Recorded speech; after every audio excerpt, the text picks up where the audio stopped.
members of the Trump administration, including Secretary of State Mike Pompeo, are talking as if the election is over. And regardless of the president's efforts, and commendable efforts, to try to overturn the election, the dynamics are against him at this point in time. The Supreme Court and the lower court judges are not going to reverse a fraudulent election. I write about that in my book. It takes a revolution, forget the scandal industry. The legal system is so inherently corrupt with these types of cases that you can't expect anything to happen, even at the level of the Supreme Court. So consequently, we need to move on. We, the people, need to rise up and wage that second American revolution, as I say in my book. And I want you to go out and purchase it at Amazon.com. In particular, we see what's on the horizon right now. So-called President-elect Biden and the evil witch Kamala Harris have put in place a second Obama administration, particularly with regard to foreign policy, where even if the Republicans keep control of the Senate, and that seems increasingly unlikely because of the money that's being poured into Georgia right now and all of the fraudulent ballots that are out in the mail already, that we're going to have to be in bed again with Iran, which wants to destroy not just Israel, but destroy the great Satan, the United States. You'll see nuclear weapons being built again in North Korea. You'll see Cuba reestablishing its communist ways even to a greater extent. You'll see rapprochement with Cuba, which is why the Cubans voted against Biden in Florida, generally speaking. This is going to be a disaster. And it's why the American people need to rise up, is that we thank President Trump for what he's done. He did some really great things, and hopefully he'll continue to be a spokesperson for people who believe in America first. He should go out and purchase Newsmax and then throw Christopher Ruddy out. Frankly, Ruddy, two-faced, can't be trusted, gave $1 million to the Clinton Foundation. He's the owner and CEO of Newsmax primarily. We need a voice. Obviously, the voice that I'm giving on Radio America, and I thank them every day for the opportunity to do that, is very important, as well as several talk show hosts around the country that do radio. That's extremely important. But there are other people that are going to get into radio right now. Roger Stone is coming back, claiming that he was wrongly convicted.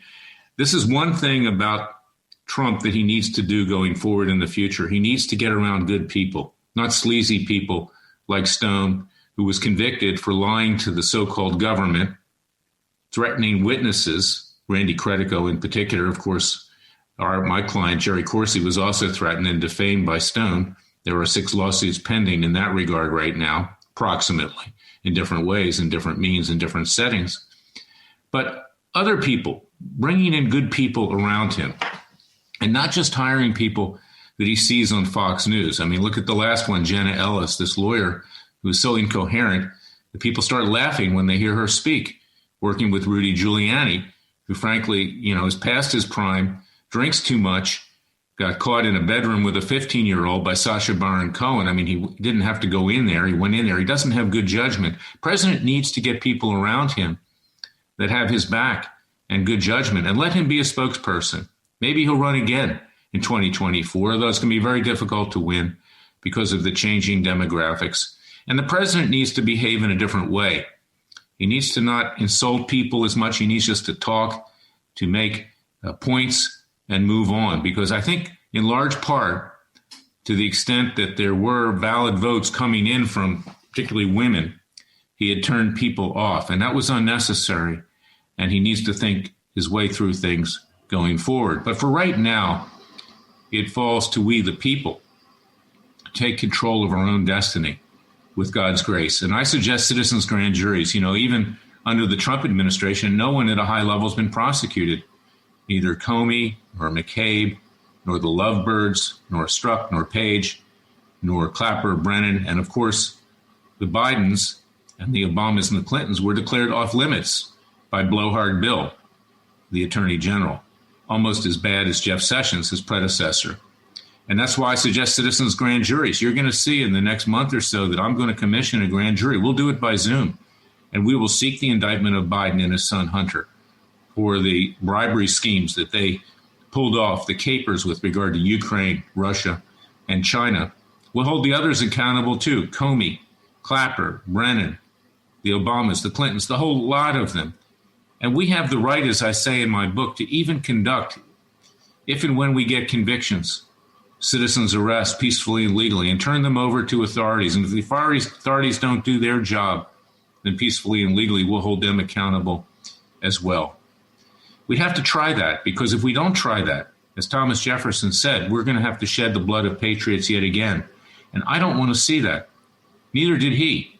But he predicted it was going to happen with the natural degeneration of corruption in our society, particularly by federal judges who, because they're unelected, are unaccountable to the people. Jefferson opposed that. Read the history of this in my book. It Takes a Revolution, and rise up, fellow Americans, fellow patriots. Rise up before we lose our country completely. We're hanging by a thread right now. So I want to thank you for everything that you've done, your support in the past. I want you to listen to the truth, not the Kool-Aid that you hear on Fox News, which continues to promise things that will never happen. And that's why Fox News is dead. The wicked witch, formerly of the right, is dead. And that's why if Trump has a calling, is to rise up and to form a new network.